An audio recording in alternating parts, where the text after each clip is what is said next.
ọ̀pọ̀lọpọ̀ a máa ní kí ló wá dé tó fi pẹ́ kó tó di pé àwọn ọmọ Yorùbá jáde láti confirm pé ìyá wa Mrs. Modupe Onitiri wọ́n wá destroy Yorùbá Nation Movement pé kí ló dé tá a ṣe tètè sọ̀rọ̀ torí a ṣe tètè sọ̀rọ̀ kò mí pé nígbà tá a ti wá confirm ká má wá sọ̀rọ̀ nítorí pé lákọ̀ọ́kọ́ March last year ni wọ́n darapọ̀ mọ́ Yorùbá Nation Movement struggle, and around that March endorsement tí bàbá wa Professor Adébánjọ Akíntóyè tó ní ká fún wọn láti fi promote wọn nítorí pé since tí ẹni tó bá ti dé tó dẹ̀ sọ pé Yorùbá Nation làwọn fẹ́ ṣe àkókò ni mọ ẹni tó jẹ́ ẹni tó fẹ́ ṣe nǹkan míì, ẹni tó ní àníyàn míì, abẹ́ni tó jẹ́ pé nǹkan tí wọ́n fẹ́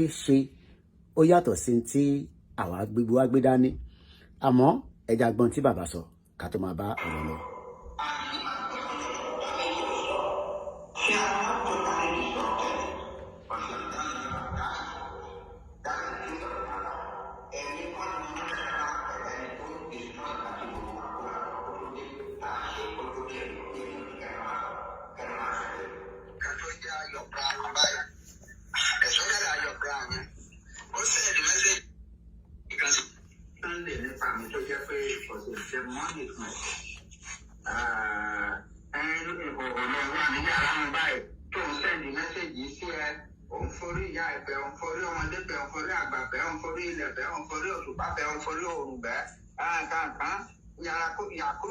Professor Akíntóyè is a bad man.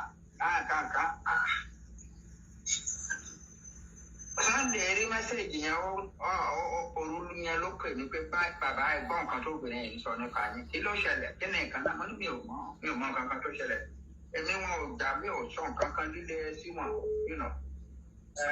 mi ò mọ reason tó obìnrin yẹn ṣe ìwà bẹ́ẹ̀ yẹn, but obviously what I now think kí mi ò sọ fún gbogbo yín títí nǹkan tí mo rò ní.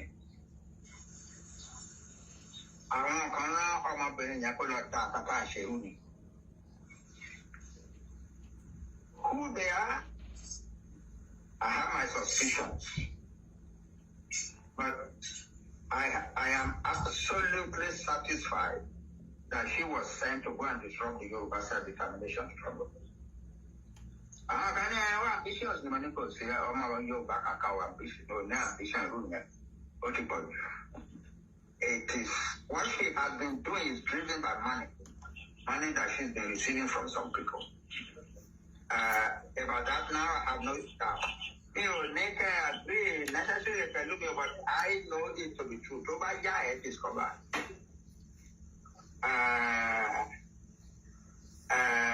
So what I have done is to keep quiet about her. I don't talk about her. I don't criticize her. And she has done a lot of harm to the struggle.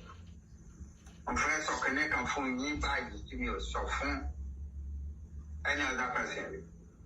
As of November 2022,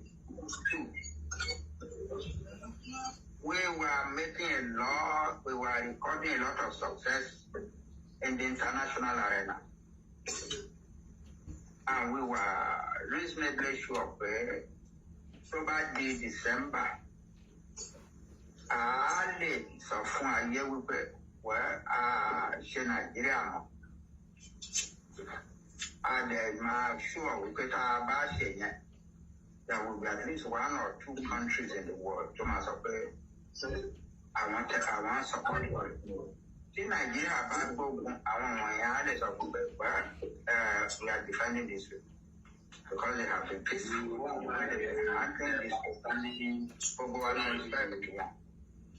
ABT about dead by November.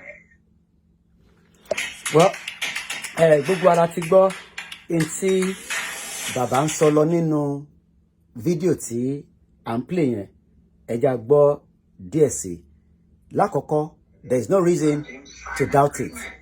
she has come to destroy the movement, and it is time now we move on and we focus our energy.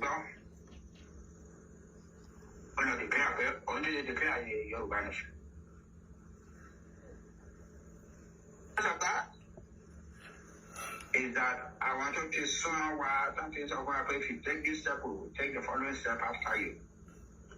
But when I saw we are you sure that this your people, Yoruba people, can really run a unified country? Can you live like a unified people? Can share series of wonders, it has been a tough battle. It has been a tough battle.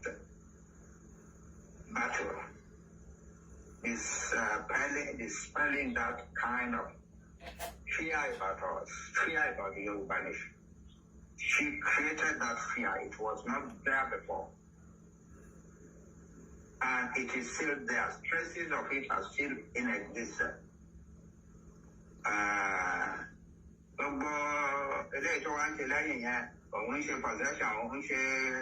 Occupy and so on. Just child's play to keep his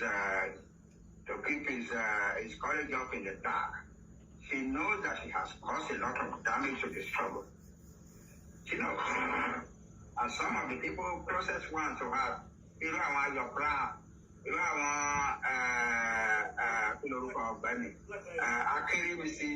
they know they have done a lot of harm to the struggle. So, ìbéèrè tí ó yẹ ká wá béèrè wa nísìn ni pé kí ni a tún wá fẹ́ máa sọ lé lórí? Ṣé ìwọ náà ò rí pé struggle tí a gbé dání ìyẹn Yorùbá nation struggle? Ṣó dìgbà tó bá sọ fún ẹ pé struggle yìí ti wà divided àbí problem ti wà nínú struggle yìí? The question tí ó yẹ ká wá béèrè wa ni pé ta ni ìyá onítìrì ń ṣiṣẹ́ fún gangan? Ta ni wọ́n ń ṣiṣẹ́ fún?